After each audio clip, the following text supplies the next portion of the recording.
And we're back. Welcome to Heroes After Dark. We are here today back again with the $1 Million Collection. I'm here with our dear friend, a member of the Heroes, Daddy's Issues. Hello, hello. And we've got an update. So after video 2, we had some new news. We showed this book. So we're starting with number 11. So this is my shame. This is my black eye. Tell us more. So it's not that it's CBCS. It's that I cannot find a 9.0 CGC to save my life. As part of Daddy's Issues collections, and I don't want to take away from it and minimize what happened. So I would say graduating college, medical school, children, all that, life was not complete, and now it's complete. I finally got my 11, 9.2 white page. Wait a second, life is complete. Life so is you already got complete. married, you finished med school, you did all these stuff things. is in the past. This was, you're only as good as what's happening now. Wow. And this happened now, this week. I got this in auction from Comic Link, and I have now since upgraded my CBCS 8.5, and I now have an 11, 9.2, which means I have the entire run, starting with issue 2 and 9.0 or better. 9.0 or better. 9.0 or better. So we upgraded like Beyonce. Yes. So yes. there you go. So put a ring on it. Yeah, we put a ring on it. So now the collection is official. I'm going to upgrade a few more that I want that are keys. That we'll see one of them here. But this was the biggest. 10 years it took me to find this book in the grade I wanted, in the price I wanted. So I mean, let's talk about something, because in this $1 Million Collection video, you've given us $1 million worth of value of game, if you will. There were some things that you shared about how long it takes to have a collection so robust. And one of them is patience.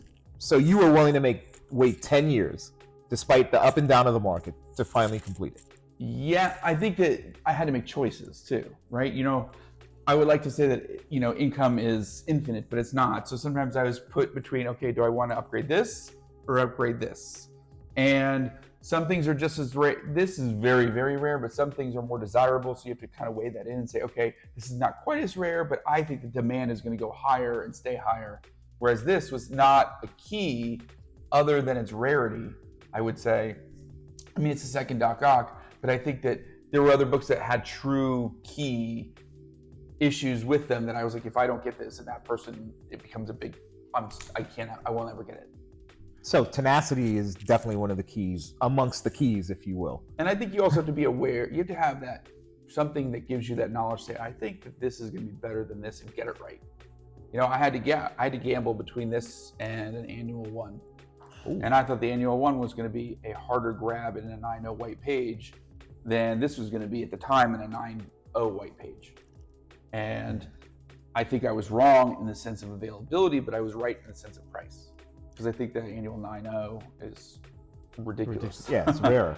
But this was a very expensive book. If you look up, I don't know if Comic Link publishes their stuff, but it hits GPA. It does hit GPA. Yeah, so you'll see the sale in GPA. I'm sure I was bidding between one or two people on this. Just if you look at the census, I think it was like there's only 17 copies or something like that. I mean, it's rare. I may have opened the bid up. Oh, I appreciate that. Yeah, it was only $1 at that time.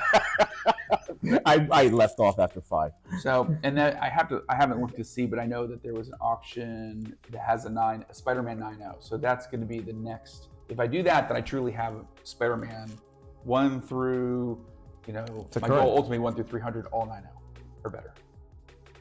So the one upgrade is the only. I'll have an 8.5. I have to go to a 9.0, and that's a lot of money. So, quick question before we get into some other books. 1 to 300. 300 on, will you slab those books eventually? I've slabbed the entire McFarlane run, and I've slabbed. I appreciate that. Thank you. And I've slabbed the keys along the way, including some other really nice rarities that we'll see at some point in one of these. So if there's a really, really important key that shows up down the road, it's McFarlane. Pedro. Just as important. I would slab those. Okay. And I do, if I go to a show and I see a Spider-Man book at a 9.8 for like $30, I buy them. You'll swing for it. Why not? Pun intended. Yeah. Because that's grading fees now. That's essentially you're getting the book at cost in a 9.8 holder at some point, if I ever get bored in retirement, I want to slab the entire one through whatever, at least I have a head start. Yeah. So, but this one is, if anyone's ever looking for this book, I would say that even in an 8, once you hit 8.0, it gets very, very hard, but the price jump is the 8.5. You'll see the 7 to the 8, not much. 8 to 8.5 is a little bit, and then 8.5 to 9.0 is massive, and then 9.0 to 9.2 is even more massive. Oh yeah, it's a big variance. I mean, it's a huge jumps. Big swing. I mean, where the 6.5, some collectors will say, okay, that's reasonably affordable. I mean, I thought this was going to go for about $4,000 less than I went for.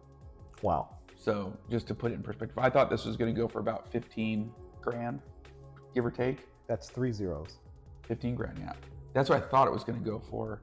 Now during COVID, it went for something like $36,000 or $32,000, which I knew was like completely fake, not real.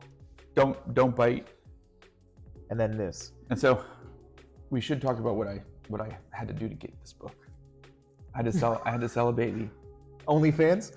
So if you catch me on OnlyFans, so I had to sell one of my fantasy 15s. So if you see a fantasy 15 up on Greg Reese's website, that was my fantasy 15, which you saw in the first video, of so $1 Million Collection. I am down one fantasy.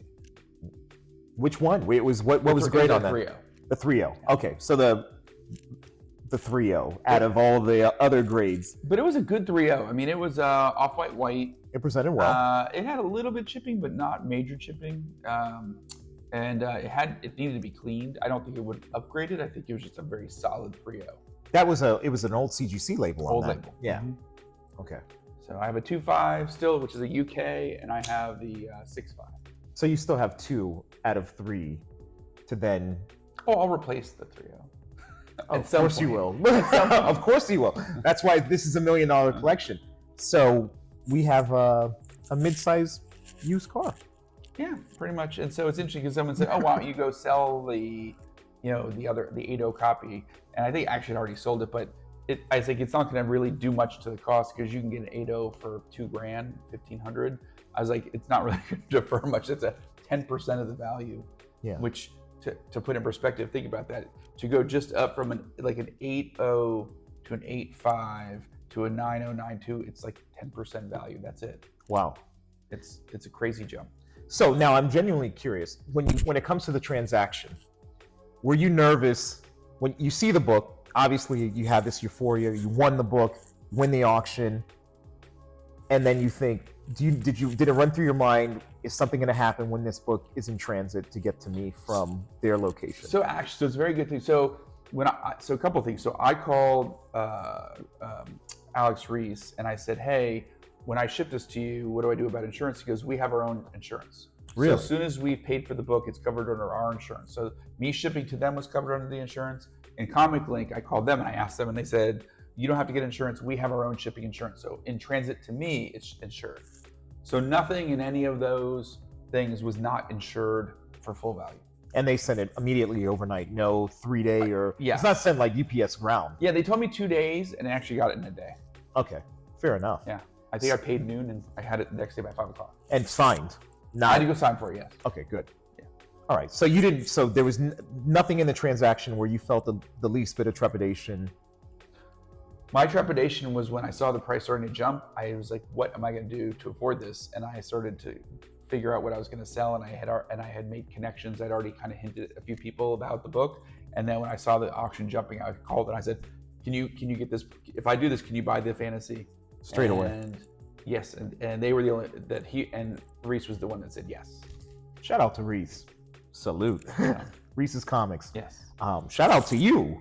We didn't expect an upgrade before. I mean, that was a month ago when we recorded that video, and you jumped on that 4 weeks later. And I had hopes of, during the show season, maybe I would go to a show. I go to a couple of shows, and I thought, oh, maybe I'll see one at one of the bigger shows, but just like that. In an auction. All right. Well, this is complete. Breaking news. You see it first. $1 Million Collection. 9.0 white pages. 9.2. 9.2. Oh, pardon me. 9.2. Forgive me, sir. 9.2 or better. Small cars here. But we've got much more to talk about. Let's get into it. Where we last left off, we got to talk about issue 32. All right, so issue 32, second, Kurt Connors, not really much of a key. Nothing I really have any recall about this book. It was nothing special then, and I don't think it's really anything special now other than early Spidey. So, Favorite cover? not a key, as Key Collector would put it. Ah, okay. This one of my favorite covers. Number 33. We're talking Spidey powers. So yeah, so interestingly, this book is one of the like iconic stories of his early, where I think this is what really got a lot of people into Spider-Man, was that he sort of fights through what looks like an untenable situation. He motors through and he finally escapes, and it's got that classic cover and that classic panels where he's like drowning. And it's interesting because there's nothing key in it that happens, but that story was just so potent for people that I think that this became a very collectible issue just because of the story. Yeah, and there's something to say about that. With these early issues, the relatability of Peter Parker, the story is, I think, one of the things that, I mean, the artwork is incredible, but that's what people gravitated towards. And I think it's important, like, think about that. It's a lesson, right? I don't think that was the intent of Spider-Man, but it's a life lesson that, like, no matter how bad it looks, you can, like, struggle through and make it through and survive. And I don't know if they teach those lessons today, but they taught it back then. So, yeah. Especially when you're in a sewer. I mean, especially when you're drowning in a sewer. Hopefully they won't ruin this. Let's talk about Kraven. Oh boy. So interesting. This is an OG old label, and on these they would put everything on the thing. So this has a store stamp on the back. It's tiny, but they'll actually designate on these. It has a stamp. Nowadays, it wouldn't hurt you, and it doesn't mean anything. They won't even put it on there. But if no one's ever seen it, these are the original labels. There's blue and there's maroon. Oh, geez. Blue was for older books, and the maroon was for the modern. And then didn't they also? There's a purple label on the OG labels as well, if it's restored. Purple's purple. Yeah, yeah. Purple didn't change. Yeah. And green, and there's green ones too. Yes. This one, it's just a classic Kraven cover. I don't think there's anything all that significant with it, other than it just, they mark all the early Kraven appearances, and this is one of them. So we'll see how the Kraven movie does. My faith may be shaken, but yeah, I mean, Madam Web did it all for you. I mean, maybe Kraven will be hunting spiders in the Amazon. We hope so. 35. So this is another one we all got in debate about. Is this a key or not? Yes. And the answer is, in and of itself, Second Molten Man. But I would say the fact that it's a darker cover and it's hard to find in high grade, it's usually that the rarity makes it more of a collectible than I think it would be if it was a white cover. I think if this had a white cover on it, even if it was good art, I don't think people would have it. No one would blink. No. It would just be another one, a kind of a filler in the run. But the fact that it's just a rare book as you get into those higher grades, I think that's what changed it. Yeah, and you don't see this one very often. No, that's what I'm saying. And whenever you have the black bars and the black things, it just makes those books so much harder to get. Yeah, this one you don't see very often. It's a great cover though. So interestingly, this is one of the few. This is pre-pressing. This was my own copy, and I got a 9.4. What? Yeah. So a lot of these I bought, and I had either already graded or got impressed, but this is actually my book that I found in a dollar box, believe it or not. And it graded a 9.4. Wait a second. You found it in a dollar box. I did. So this was your find in a strange and unusual place. Yeah, I mean, now we're going back to 2006. That's not that long ago to find in a dollar bin. Found in a dollar bin. Actually, not even. I can't even say a dollar bin. It was buy one get. It was buy one get one free dollar bin. Bag and boarded or no? It was just raw. No, it was bag and boarded. Oh, yeah, but no price on it, nothing. So you were like, and I asked the lady, and she said, "Well, it is what it is." She's like, "I'm not worrying about it. If it's in the box, that's what the price is." And move on. Because I kind of hint. I was like, some of these are worth more than you think. She's like, "No, I don't care." It was an LCS, or it was just like a thrift shop or something like that? It was like a thrift shop. So pro tip, find books in unusual places. So she was trying to get boxes of comics out of her garage, she said. Okay. Issue 37. And this is one of my favorites. I think this is an underrated key. I think you could still get these raw for a pretty fair price in decent grade. And this is the first Norman Osborn. So technically, not Green Goblin, Norman Osborn, but you're technically getting his first appearance, and I think it's very, very, very shockingly affordable for what it is. And it's a darker cover, but not rare for whatever reason, not rare. And now you're getting to the end of the Ditko run, and it's not a hard book to get, and I think it's just at some point it's going to pick up in value. Yeah, that's just my opinion. A couple of these ones are underrated in my opinion. Yeah. I don't think the looter one is all that big of a deal. No, this is the fun one. This is the dab issue. Yes. So this is so I think that Mary Jane has sort of this run of cameos and little like kind of minor appearances, and I think this one and the next one that she's in are just they're undervalued. Like this book doesn't cost much at all, relatively speaking. I know it's a white cover; it's not as hard to get. But yeah, I mean, this is the another cameo of Mary Jane. I don't think it's the classic one yet. This is I think behind the lamp or planter or whatever it is. But yeah, yeah, that's a great cover. I mean, it's you see where the usage of the multiple panels, which became part of commercial art, onomatopoeia, Thoom, all the sound noises, using the name Spidey, which 2 issues prior you started seeing on the covers. Yeah, there's great significance to these books, but it's a lot of obscure details. And this is, of course, I believe the last Ditko. That's the one. Yep. And then we go into the JR era. Here we go. So this is probably one of my favorite all-time covers. I actually got Romita and Stan Lee to sign a framed copy that I have. Wait, you got them both? Mm-hmm. What con was this? One was a Desert Wind hosted one at MegaCon, and Romita was a CGC hosted signing. Rest in peace. So 39 though, that's the classic Romita. They find out each other's identities. I think this has been homaged multiple times. Yes. It's to me, if you're going to get an autographed book, this was the one to get because it's like literally perfect. It has a perfect spot, everything. So, and I had him sign one under the other one on that nice green blue. So stack SIGs. Yep. No, but I mean, the 39 and the 40 are like to me, the 39 and the 40 kind of mirror the 121, 122.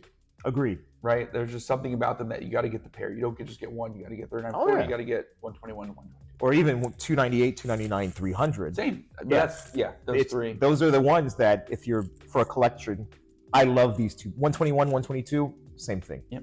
Love those books. And this is my personal favorite. And this is the number 40. This is finally the origin. They connect the Norman Osborn to the Green Goblin. And yeah, I mean, and again, it's just, I mean, when you look at, not to knock Ditko, but Romita to me is the definitive artist until you hit McFarlane. I mean, there are... Say it again for the people, please. Those are, I think, the two, when you see images, there are some other guys that were really good too, that were kind of thrown in there, but those two were, I mean, Buscema was good too, but Buscema's great. But those two were, when you think about it, those two were the definitive artists. The OGs. In my opinion. So what do you think about Larson on Spider-Man? Exactly. Continue on. I quit Spider-Man because of Larson. Really? Yeah. Man can't draw a face, save him. So, he could draw in costume, but he couldn't draw his. You went from Mary Jane being beautiful to Mary Jane being heinous looking when he took over. But there's a graduation from Ditko to Romita. Romita, particularly in the interior covers, in the interior pages of the book, phenomenal. Well, he was a romance guy who knew how to draw women, right? Which makes sense. And he brought that sensibility with him when he drew, but with everything he drew. And I think that when you look at Romita, you knew everybody's face. Yes. That's the one thing, is everybody's face was distinct, right? You like nowadays they have, that's one of my problems with comics is there would be 20 faces and they're all the same. You're like, I don't know who this person is unless they're all wearing different shirts and that's the only way you can tell. But back then, he had it down. So which out of the two, which do you prefer? Oh, I love that one. I Really? think the 39. 39 is better. The colors on this. The colors on that one. Ugh. I mean, here, look, put them together. Put them together. And say which one do you think is better. Get in the comments. Let us know which one you think is better. I'm gonna go with 40. And I forgot to share a story. So I got this because somebody had an eBay auction and they did not know that you should never end your auctions at 4 a.m. And I bid, I want to say like $1,200 or something like that. And the book at the time was about $3,600 book. And I woke up at like 3, I set an alarm and I saw it bumped to like 1,800 and I put 2,000 in there and I won it. And I was like, I just won this book for like literally half price because they ended their auction at 4 something in the morning. So you robbed the bank. I did.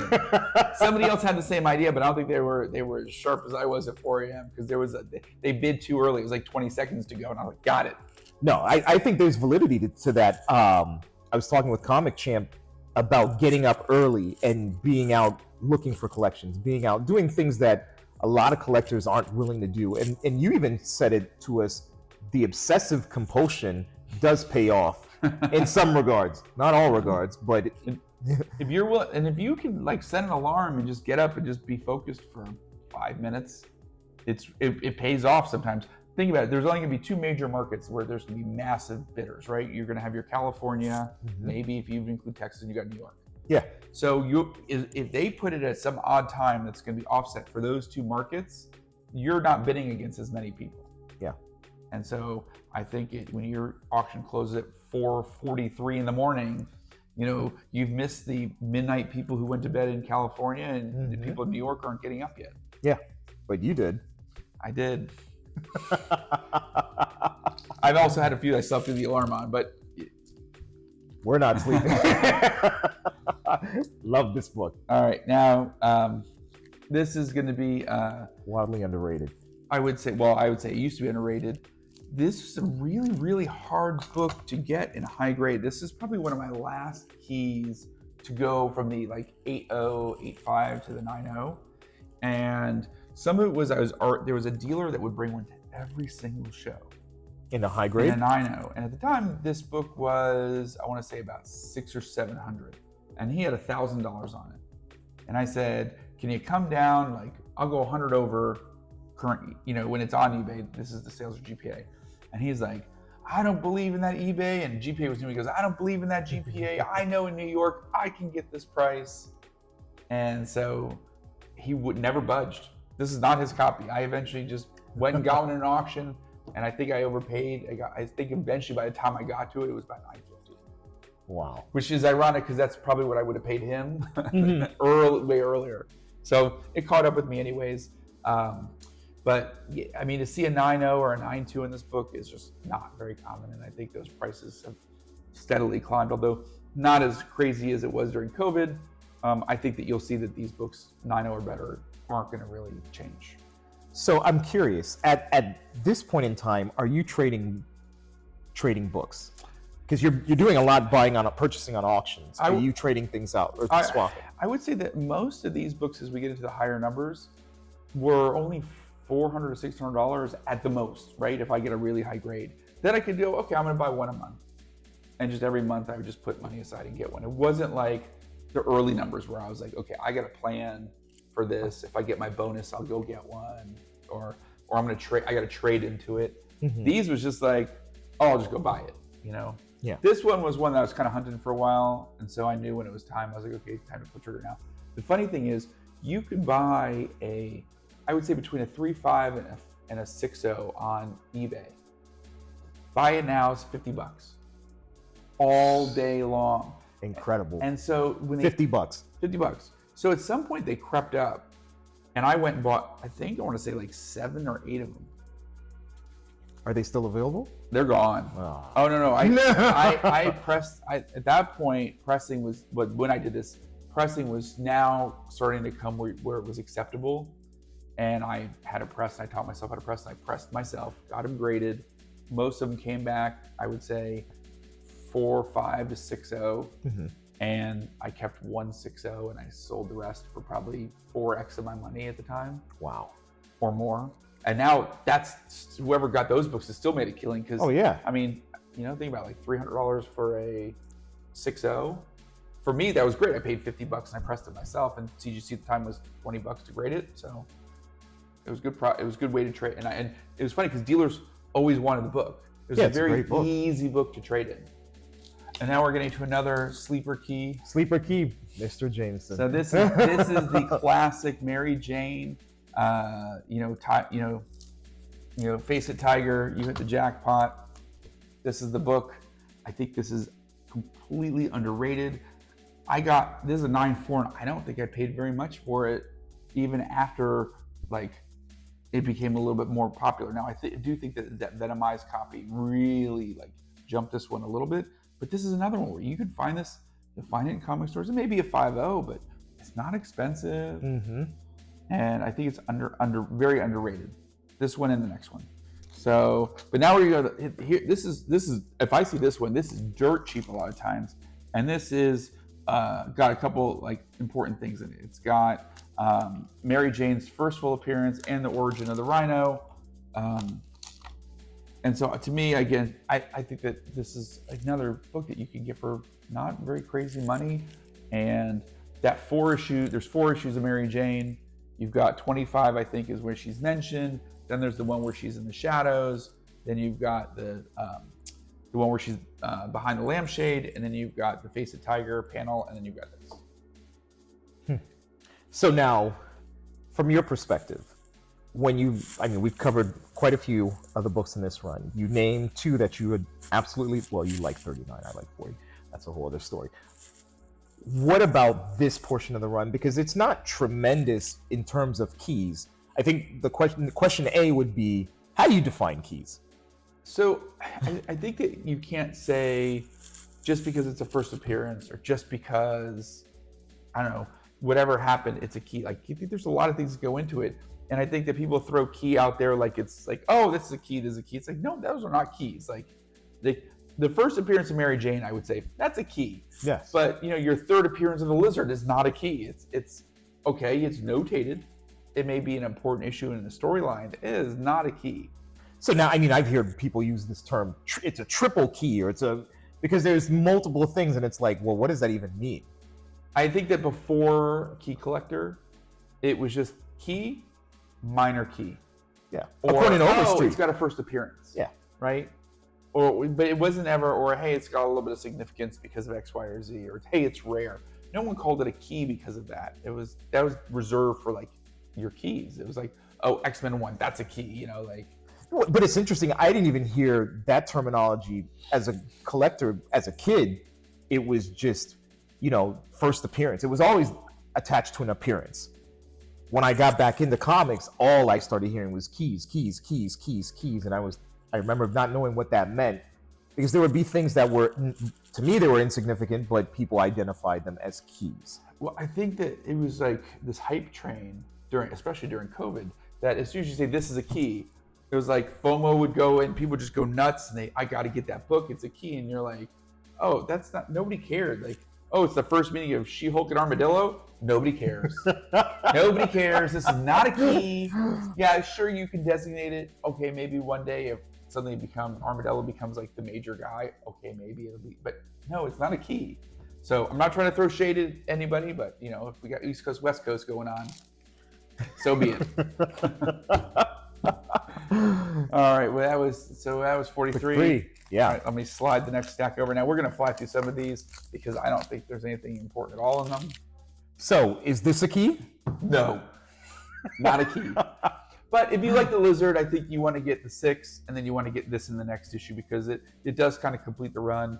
I don't know if the Kurt Connors storyline that they throw in just to kind of show him as the Doctor matters all that much. In the grand scheme of things, it just does. But as far as the issues go, really those 3 go together, not the Kurt Connors one. All right, 45. All right, and this just kind of completes the run. It just beautiful colors on these, and it's nice art, but there's nothing really significant unless you just want to read the early, I would say the juxtaposition of it being his friend, so he can't go all out because he knows that at some point it's going to turn back into Kurt Connors. Yeah. And so he kind of holds back, and I think that's the important part of it. It's a lesson in restraint. Doesn't get the love it deserves. Love this book. I think that they should have a Shocker variant one day. Oh my God. Is it a key? Yes, this is a key. It's an amazing cover, beautiful. It does get a little rarer in high grade. It's not impossible to find, but he's an important villain because he keeps showing up, right? And so I think if anything, he's grown in popularity over time. I like the fact that they showed him in costume in the movies. Yeah. But it was subtle. It wasn't like it was just what he was wearing. Yeah, that you knew. The yellow gray vest. That it pointed right to, because it was quilted, and if you knew, you knew. And yeah, it was just a subtle Easter egg, but it was spot on. And I hope that they bring him back. I know there's rumors. Oh, because wasn't it what's the actor? Bakeem Woodbine. Yeah, that was the guy was he the Shocker? Yeah, he was the Shocker. You did a great job. Yeah. So this is a great issue. It is a good read actually too. It's kind of one of those ones where he starts to mock the villains a little bit, and this is one of the guys that he really mocks like a lot. Yeah, he takes shots in that all throughout. So yeah, this is a great book. Now, Romita hit a lot of home runs. This was not a line drive. You don't like this cover. I'll let the people decide. I like this cover. The ballet shoes or the skin tight cheetah print? I think it gives you an impression like he's like an animal tamer in a circus. A little less menacing. I mean, if you saw him walking down the street, I mean, there's no one cosplaying Kraven with ballerina shoes and I will say that his later art and Lululemons. I don't mind I like it, but nothing key. Just an early Kraven appearance, early Kraven cover. That's about it. Yeah. Not a key. Not a key. What about this? Not a key, even though it's a first appearance. So wait a minute. Hold on. Not a key, but a first appearance. Yes. So so it's the Vulture gets a new identity. I don't think that automatically makes it a key. That guy is not really relevant today. I think they typically go back to the Adrian Toomes Vulture. This is Blackie Drago, which I think he steals it, or I forget, he's like a criminal, or I forget what it is, but he basically steals it and becomes the other one. I don't think it matters. I think that this is a cheap book. If you were to go get this book right now, you can get an 8.0 probably for not that expensive. Great art. I mean, it's beautiful. No, it's a nice cover. Yeah, it's a beautiful cover. Now, I do think that Vulture is kind of like in between, like B tier and A tier. I think he walks that line. In terms of the pantheon of villains? If you were to go through the Rogues Gallery and say, is he an A-lister, a B-lister? I think he walks that line. I think he's a step higher above Kraven, in my opinion. I don't know. I don't know. I mean, that's a tough call. I mean, of course, Kraven's Hunt, phenomenal. Great story. One of the best stories they've ever made. Yeah, great story. But prior to that, Kraven was not on the top villain list. But so it's interesting because they made the Vulture far more menacing and dangerous in the beginning. Yes. And as time went on, they made him weaker and weaker and weaker as he got older. But when he was in the beginning and he was like a true hardened criminal with like nasty teeth and all that, far creepier, far better. Yeah, I mean, now he's kind of like the Clint Eastwood of villains. This is an amazing cover. This is the chokehold. Yes. I don't know if I would call it a bondage cover. It is. I mean, is it a triple key? It is not a key. Not a key. Not a key. Not a key. Not a key. But a beautiful looking cover. And it's actually, if you read it, it's like an action-packed issue the whole way through. So in that regard, it's also a really good read if you just want to see people fighting.